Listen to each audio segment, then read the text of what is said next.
All right, so let's take 3 deep breaths.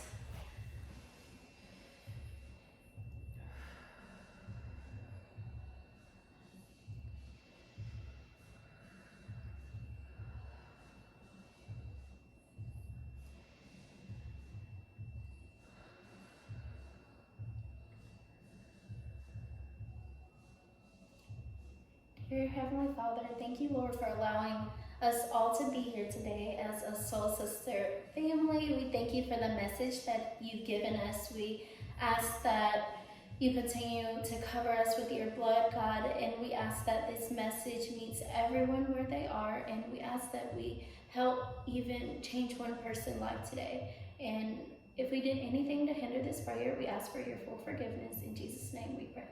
Amen. Hey guys, my name's Aurora. I'm Ivory. And I'm Jerica. And I'm Daisy, and we are the Soul Sisters. Sisters. We're so excited to be here again. Today's topic is very interesting and heavy, but we're really open and wanting to be very vulnerable with you guys when it comes to this topic, and it is childhood trauma. So I have a little statistic here for you guys. According to the National Survey of Children's Health, over 61% in the United States reportedly experienced traumatic events before the age of 18. So we kind of wanted to go into like the different types of traumas. So the different types of trauma, it's physical, emotional, mental, and sexual. Have you guys experienced any type of emotional trauma? I feel like yes. Absolutely. Across the board. Completely. I feel like everyone has. Yeah. Definitely. That's definitely something that we pull forward from our childhood to adulthood, and we can still feel inside of us, and that's why we still feel that we have trauma. You know, otherwise, if we didn't have those emotions, Exactly. it would. But then again, there's people who don't feel things. Yeah, that could also come from emotional trauma. Mm-hmm. Just like suppressing things. What is like you guys' biggest, like you guys feel like the biggest trauma that has affected you now? I guess like I can touch on a little bit about physical. I don't know about y'all, but my parents used to beat the brakes off of my ass.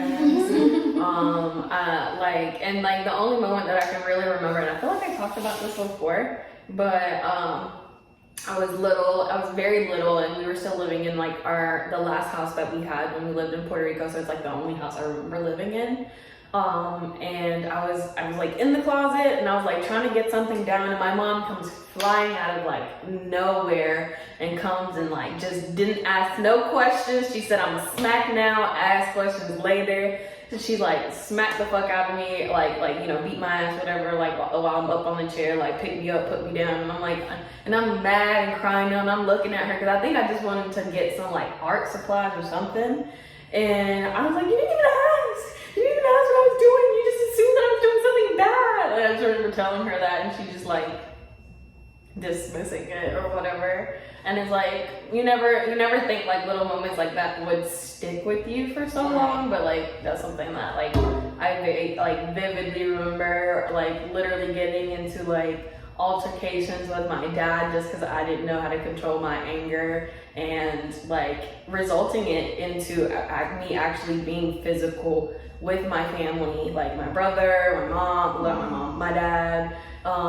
Like you got in physical fights? Like not full blown like we throwing punches like men or anything, but definitely like I've definitely raised a hand at my father, and like I've beat the brakes off my brother before, but he's done it to me too. So, but that's just like.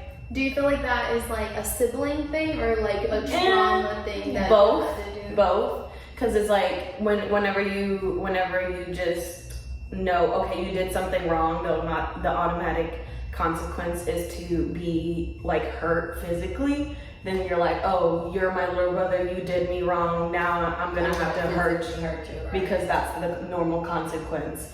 And that's manifested into my adult life, and me actually ending up in a physically abusive relationship, and me thinking that, or like me getting to the mindset or being brought down to the mindset to where like I felt like, or they made me feel like I deserved it, or that it was my fault, and like it was like, oh, okay, like I did something bad. There's a physical consequence, like that makes sense to me because that happened so much in my childhood. Like, mind you, like my parents weren't like OD, like I wasn't out here like showing up at school with like bad bruises or anything like that. I definitely know parents of other kids that I've been friends with that have done way, way, way worse. I know my parents were trying to do the best that they could, and they were children themselves whenever they were taking care of me, because my parents were like teenagers when they had me, and they probably were disciplined in the exact same way. So it's just like trauma, like, and I was telling you about this earlier, trauma, like it cycles through generations.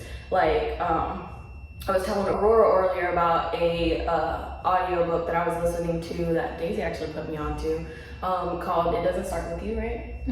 And what, like, we were listening to in the car, and this part just stuck out to me. He was talking about how scientists test on rats because they have a lot of like similar genetic makeup to us, and they cause a traumatic event in this specific rat or mice or whatever, and tied it with a certain scent of a flower, and that certain rat's children and grandchildren, anytime they smelt that certain scent, would react like in a PTSD type of way, because of that traumatic event being basically burned into their genetics from their grandmother. So like sometimes the physical, emotional, sexual, whatever type of abuse that we endure, like it doesn't always stem from just us. And then just knowing that it's not your fault, like it's not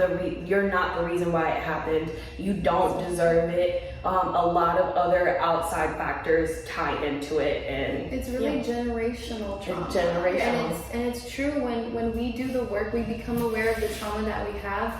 We decide in that moment to want to change and heal the generational trauma that we have endured and stop the cycle and not pass it down to our kids, because imagine your kids having to heal from the same thing you healed or you've been going through or you've experienced or your mother has experienced. That's why we're all working on ourselves so hard right now. Like, you know? And I think that's why we all, like as soul sisters, we came together and our souls kind of like aligned, because we have so many things that like we all want to heal. We all genuinely want to heal every part of us that we feel like needs attention or needs love and needs acceptance. And a trauma that I personally went through was, well, I kind of and that's the thing, I shouldn't, but I kind of sometimes think about other people's traumas. I'm like, bro, mine is nothing compared to theirs, because I just went through like a divorce in my family. Like my parents separated, and I was a daddy's girl growing up, and when that happened, I was devastated. I was like hurt, and then I would lay down and sleep with my mom, and she would cry and I would cry with her, and that was even emotional trauma too, because then I'm like taking in every like her, and I'm an empath and I didn't know that before, but like think about how much of her pain and her vulnerability in front of me really did affect me growing up, because now I pour and I held so many emotions inside of me. But during that time when they separated, I was left with a void, and I didn't figure out like this void until like literally last year. Like it's so crazy. So this happened like 10 years ago, and he left a void in me, and then, you know, I got in a really long-term relationship for like 5 years, and that person filled that void for me. Because it's crazy, because like I would see some things that my ex used to do that my dad also did to me. Like he would, it's crazy. One time I remember he would rub my head back, and it was the same way my dad did it. And I was like, oh my God, like, and I remember I cried because I was like, this feels like home. And now that I think back about that, it's like, it's so crazy, because a partner will fill that void for you. And then me and that partner separated, and I was left with a void. I was empty. I felt empty. I was like, who's gonna come fill this void for me now? Like, who's gonna love me? Who's gonna protect me? Who's gonna do this? Who's gonna make me feel seen, make me feel beautiful? And then that's where like I completely lost myself. My whole body broke out, and I was like lost spiritually, mentally, emotionally, in every kind of way. And I had no way but to heal myself and rebuild myself and start from the ground zero of how to love me. And that's when I realized that, oh shit, like there was a void, and then the only person that can fill that void is myself. So that was the trauma I went through, and realizing that, like, you know, at the end of the day, you have to complete yourself. You cannot, like, and I guess that helps me now be able to help other people that have experienced something similar to me, because a lot of us in relationships growing up, even, we feel like we need someone else to complete us, you know, and now I know that I need me to complete me. I have to pour into my cup before I can fully love someone else. So that was basically like, and then another thing, my mom, when she was away from, like, she had to work all the time because, you know, my parents separated and she had to work. So I would stay at home with my younger brother and basically be the parent. And I felt neglected. And I didn't realize that until now, that I had neglection issues, because I would feel like I wasn't seen, like I felt like I never got that attention I wanted, like I felt that way because she was always away, having to work. And so I actually had to sit down with my mom, and these are talks that I have with my mother, because that's how I've been able to heal, and telling her, like, listen, you weren't there and I needed you. Now I have to be here for my inner child that's still deep down gonna reflect in my adulthood. And that is where, like, healing from childhood traumas starts, like really being with that inner child, and me telling me, like, hey, you are complete, you are loved, and I love you, and I love you, and I love you, and I love you, and holding that inner child. And then also telling her, you are seen. And that's so heavy. Like, you are seen, like, I see you. And not getting that before, like, it's different. And that's how you really get to heal. Yeah, that's how you get to heal. That's how I've been able to heal. And that's, like, my personal trauma. Yes. Yeah. What about you? I guess for me, I guess I've been through 3 out of the 4, emotional, mental, and sexual. With the mental part, that's more of seeing the adults in my life and my caregivers with mental illnesses. So not me per se having a mental illness, but the people that are supposed to, you know, love, protect, and parent me, not necessarily my parents, but you know, it takes a village. So my village, a few people in my village did have mental illnesses, and watching that growing up, it definitely leaves a mark on you, because it's like you don't understand as a child, like, this is a mental illness. You don't know what that is. You don't. So you think that certain behaviors, people act out, or their anger, you misplace it. They misplace it, and you think it's your fault. So I've definitely dealt with that. Emotional, I guess that stems from my sexual trauma that I had when I was 8, and trying to express my fear after the situation, well, years after that situation, realizing what actually had happened to me, trying to express that emotion of fear and being shamed and guilty and just feeling disgusting all the way around, and that being dismissed definitely made me feel neglected also. Like, I wasn't seen, I wasn't heard, I wasn't important, my emotions aren't important, my opinions aren't important, the things that I have to say aren't important. So that definitely affects me now. Like, I don't like conflict, I don't like, if I have to speak up, I won't. Like, I'll be fine with suffering in silence, like, because I used to do that. I suffered in silence for a really long time. So I've just learned to just take care of myself, where I feel more comfortable inside myself, like a shell, pretty much. So definitely now, like, I have to work on speaking up, because, I mean, we even had this conversation, y'all telling me, like, no, if you don't like this, if you feel like you're doing this, speak up. But that's just like, that's like stems from that neglect of my emotions, because I felt like, you know, it's okay, I'll just be quiet to keep peace.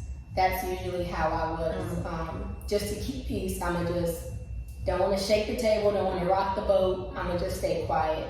That's usually how I am. Also with relationships, it definitely affects my relationships and friendships now with men and then having friends, because the fact that my sexual abuse happened from my friend's dad, it caused me to not trust friends. Right. So it's like, I'll have a friend and I can really only keep one friend, because it's like when I have too many friends, I have too many places I feel like I'm looking over my shoulder all the time. So I can have one friend and pinpoint and focus and tunnel vision on that one friend. I can watch them at all times. But having multiple friends is hard for me, because it's like, okay, I don't know which one of y'all is gonna betray me. I don't know which one of y'all is gonna try to stab me in the back.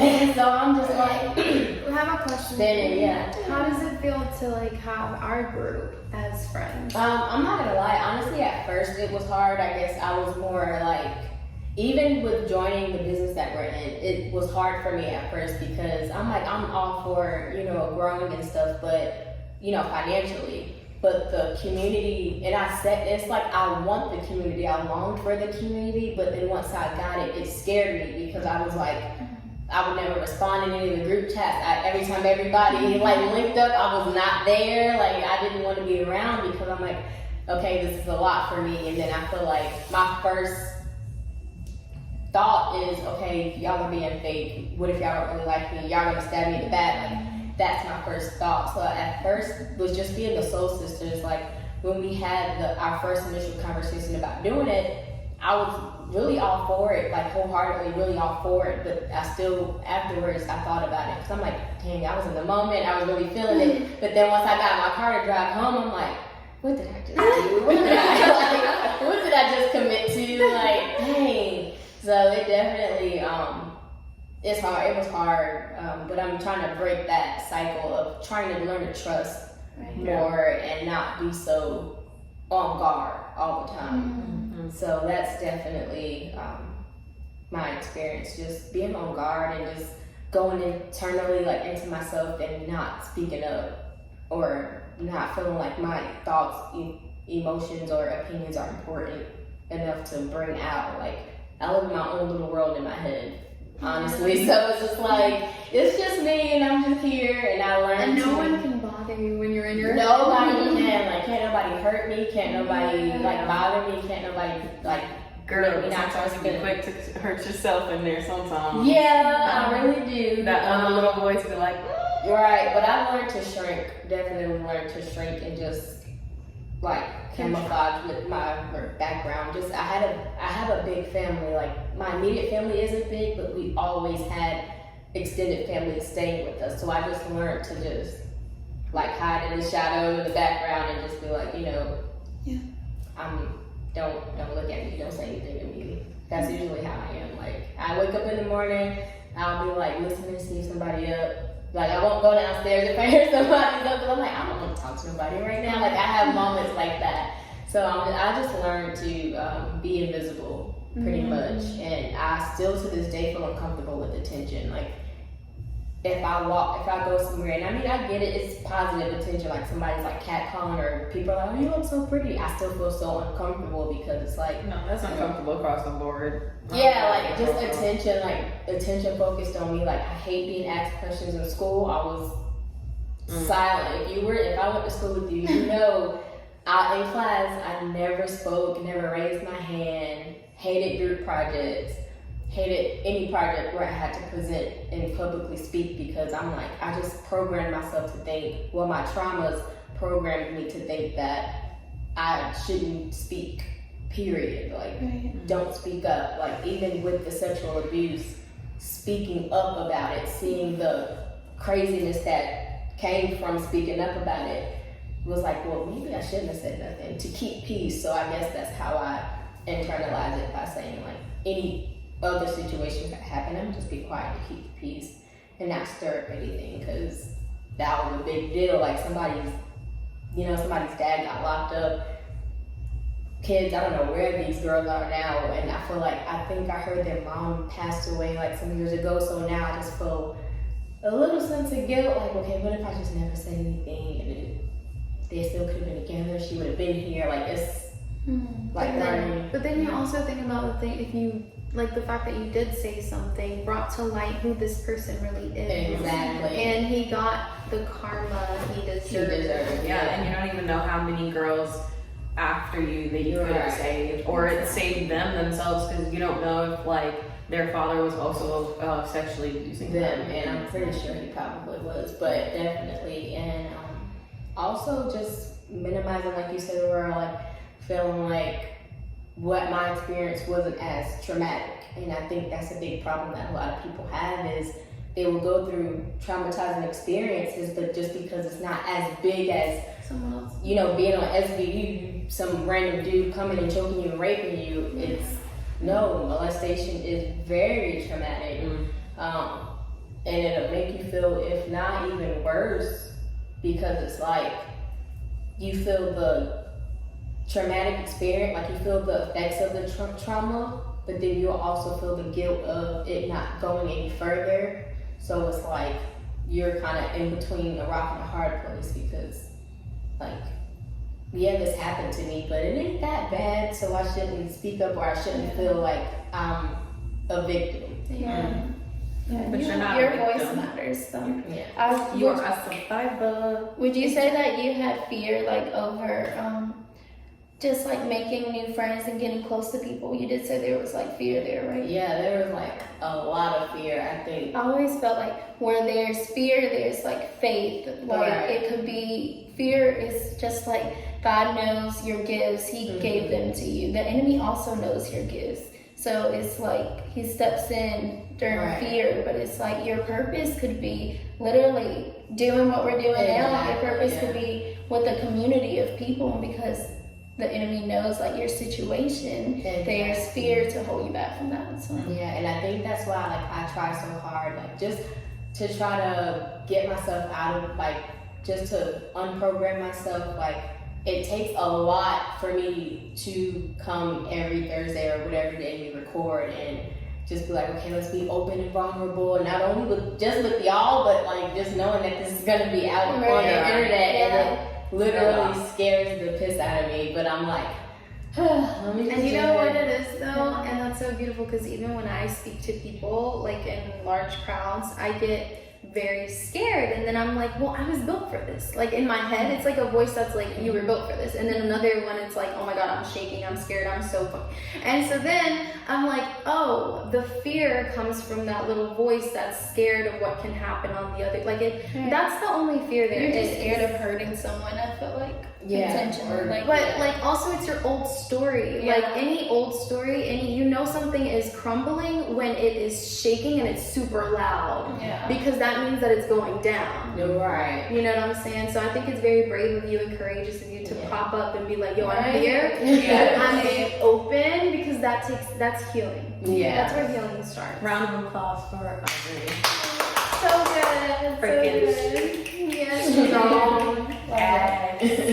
We are all very strong. we all courageous. support you so much, and You are loved. You are loved. Not doing today. What about you, Daisy?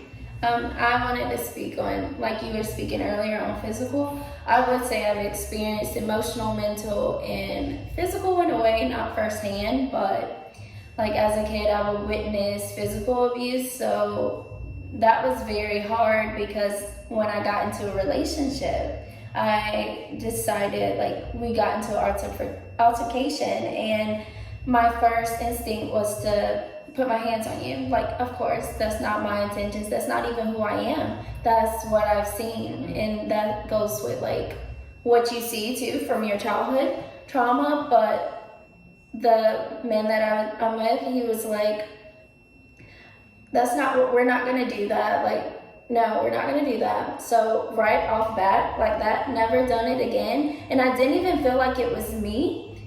And I'm not telling y'all, I didn't like go ham, beat him up or nothing. Like, it wasn't nothing crazy like that. But for him to do that, that was just so like I just love that, because it really taught me so much. It taught me that I am not my past. I'm not what I witnessed. And I realized if I was with a man that literally had been through the same type of situation, he would have reacted the same way I would have reacted. And the cycle would have continued to keep on going. So I think it's important to know who you're with before you actually get with them, to know their family background, how they were raised, what they've seen, like discuss trauma seriously, because if they're not healed and they're not aware, then it could go left real quick. Yeah. It's a lot of triggers that goes down. Oh my gosh. And people are not even aware of their triggers. That's so the- yeah. that's the scariest part. Yeah. I think now, like, in like my present life, now that I've become aware of where my trauma stem from, like I have a lot of them, mainly in like my romantic relationships as well as my friendships. Like you were saying, Ivory, like I have the same, like, oh, I don't know your intentions, like, so it's hard for me to like trust people. Like I talked about this with my therapist. My overall like blanket issue is trust, and not trusting like my parents, my relationships, my friendships, and just my environment, and just being unsure of like who's out to hurt me, and like putting myself in this like defense mechanism of like, okay, well, everyone can hurt you, like block everyone off, like same thing, like I was the queen of cutting somebody off, like, oh, okay, oh, you said something I don't like, cut off. You make me feel like, wait, cut off, like, That's so Sagittarius. yo, But yes. I'm so much better now. Like, Yes. I swear. Everybody thought, like, Yeah, no. Now definitely I've like learned, but just like little moments that like triggered me. Like I was like talking to Will about this. He like bought a gun or whatever, and when I saw it, like when he was like showing it to me for the first time or whatever, I bursted into tears because the relationship that I was in that was physically abusive, he would threaten me with a gun frequently. So I got a gun put to my face way more than I think anyone should by their partner or person that claims that they love them. So as soon as he showed it to me, and it was like a similar type of gun, I like just like bursted into tears, and I didn't know how to take it. And then now knowing him, and like that he's not using that as a way to manipulate or get his way or have an upper hand on another person. It's a backup for protection at the end of the day, not to not to actually weaponize and like carry that negative energy. This is just like, in case some shit go down, you know. I got the motherfucking eye on me, but it triggered you. Yeah, but it definitely triggered me, and like just like, you know, knowing that I'm not with that person anymore. And even still, like we were at the gym the other day, and I thought I saw him. I thought I saw my ex, and I was like, yo, I think that's him. And like literally my heart, like I was on the treadmill, but my heart started like beating even harder. And I'm like, I wasn't sure that it was him, but a part of me really just like wanted to like leave immediately. And I was just like, you're tripping, like calm down, like it's not him, calm down, it's not him. Because there's been moments where I, like after we like worked together, like we broke up or whatever, I would see him out in public and he would still threaten me. Like he would say things to whoever I was with, or like he would just like, you know, show me his gun or anything like that. So like I definitely developed a paranoia to that. Another trigger, I guess, that stems like back to my dad and my mom's relationship. Like my dad's like cheated on my mom in the past. He's also left my mom. Like they separated for a brief time. They came back together, but like the image of my father like literally packing up all his shit, like, and like my parents sitting me down and telling me that we weren't gonna be like together for a while or whatever, and like watching my dad like leave with like his freaking dresser sticking out the back door or the back window of the SUV, and like swerving off. And like I think my dad was gone for like about a year. Like my parents were separated for about a year before they like I guess figured it out and came back together. But so now how I see that trigger me now is like when Will, like I think I was telling you, like he was like about to leave the house and he faked that he left the house, and I was like, No way. Like, literally, huh? He pranked you? Yeah, he pranked me. He stayed pranking me. But like, the leaving the house scenario, or like him leaving the house and not saying anything to me, like literally gives me anxiety. Like literally gives me so much anxiety. I'm like, where are you going? Like where why are you leaving? Like where do you have to go? Like, and it's like, I didn't realize that was stemming from just being left as a child. Thank you guys so much for watching the first half of our childhood trauma video. We hope that our stories inspired you, and we want you guys to stay tuned for the second half. We'll be back.